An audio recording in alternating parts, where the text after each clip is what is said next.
समझने वाला व्यक्ति समझ सकता है कि उल्टे हाथ की ओर जेब लगाने का एक कारण होता है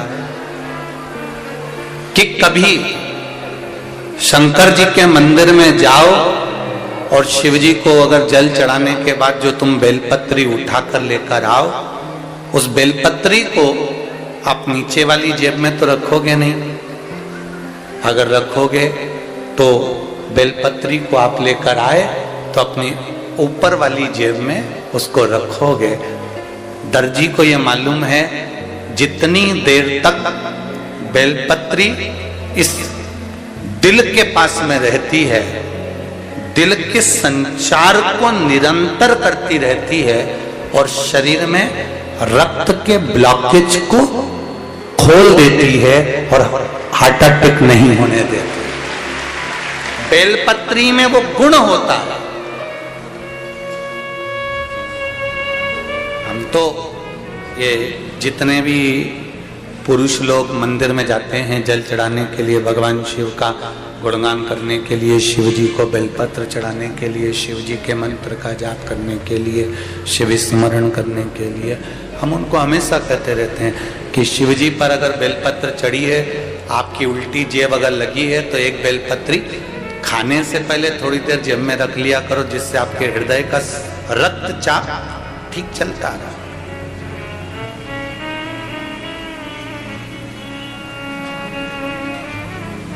ये सुख देने वाला। फिर कहेंगे हम किसी को कुछ नहीं दे सकते। आप ये मत सोचना कि सियोर वाला महाराज आपको कुछ दे देगा। सियोर वाला महाराज तो केवल इतना जरूर कह सकते हैं कि हम इस व्यासपीठ से देव अधिदेव महादेव से ये प्रार्थना जरूर कर सकते हैं, बाबा ये इतने जो तेरे भक्त शिव तत्व को जानने के लिए भगवान शंकर की कथा में आए हैं, बाबा इतनी कृपा जरूर करना कि इनकी झोलियों को खुशियों से जरूर भरना, इतनी करुणा। तेरे ही भरोसे हवा बिच उड़ती जावांगी, बाबा डोर हथों छड़ी नामे कटी जावांगी। भोले मैं तेरी बदन ओ शंभो मैं तेरी बदन, हवा बिच उड़ती जावांगी, बाबा डोर हथों छड़ेगा मैं कटी जावांगी, बाबा डोर हथों छड़ेगा मैं कटी जावांगी।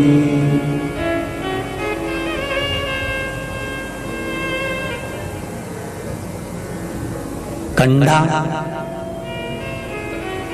गाय का गोबर जो आप हाथ से थापते हो, अगर वो गीला रहता है तो उसमें अग्नि प्रकट हो सकती है क्या?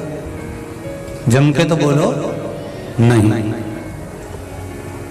कंडा यदि गीला है, गोबरी यदि गीली है, गाय के गोबर से जो अलोना गोबर कंडा तैयार करा जाता है, गोबरी तैयार करी जाती है, थाप कर दीवार पर जमीन पर लोग कंडा तैयार करते हैं। अगर कंडा यदि गीला है, गोबरी यदि गीली है तो उसमें अग्नि प्रकट नहीं होती।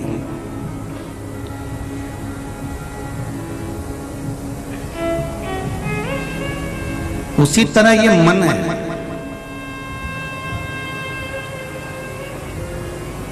ये मन भी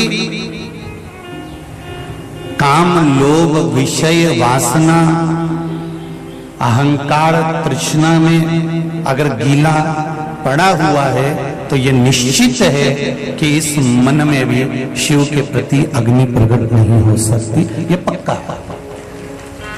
गीले कंडे में अग्नि प्रकट नहीं हो सकती तो ये सना हुआ मन, कहीं काम, कहीं लोभ, कहीं आसक्ति, कहीं वासना, कहीं तृष्णा, कहीं विषय, कहीं वस्तुएं, इसमें जो रमी हुई है, तो हम परमात्मा की ज्योत को, परमात्मा की भक्ति को, परमात्मा की अविरल भक्ति को हम कैसे प्राप्त कर सकते हैं?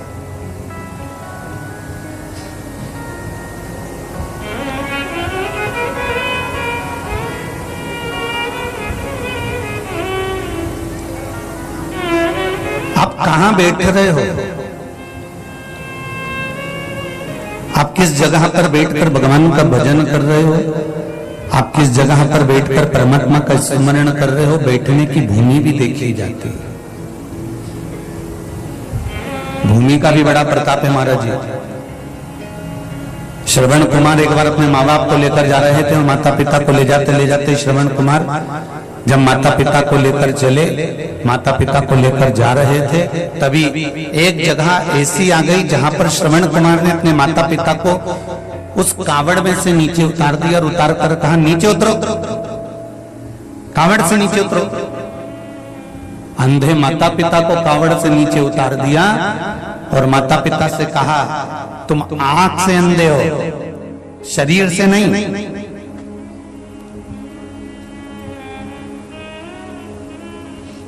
शरीर से तो तुम पैदल चल सकते हो ना, इन पांवों से तो तुम पैदल चल सकते हो, उतरो नीचे। और श्रवण कुमार ने माता पिता को पालकी से कावड़ से नीचे उतार दिया, उनका हाथ पकड़ा और उनको लेके आगे बढ़ गया।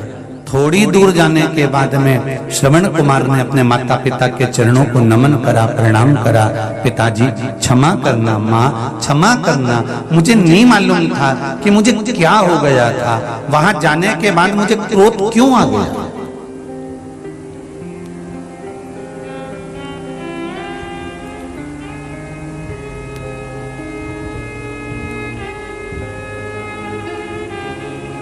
वहां पहुंचने के बाद मुझे क्रोध क्यों आया।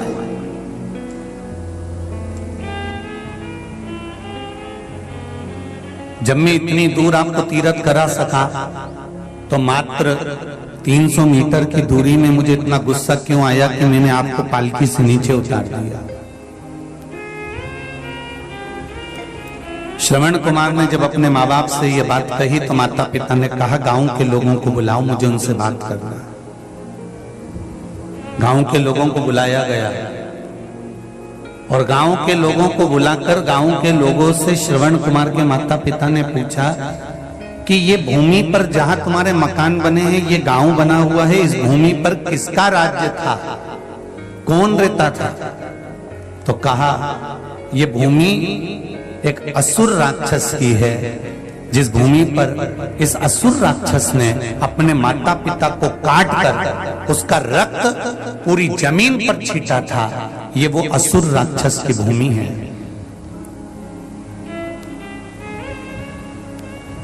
बाद में वो असुर राक्षस मरा तो उसका रक्त भी इस भूमि पर गिरा। श्रवण कुमार के माँ बाप ने कह दिया कि बस बेटा, अब कुछ भी नहीं कहना है, समझ में आ गया कि ये भूमि एक राक्षस की थी और राक्षस का रक्त इस भूमि पर गिरा था, इसलिए ये भूमि पर जो निकल कर जाता है उसको क्रोध आ ही जाता है। तो ये भूमि का भी प्रताप है।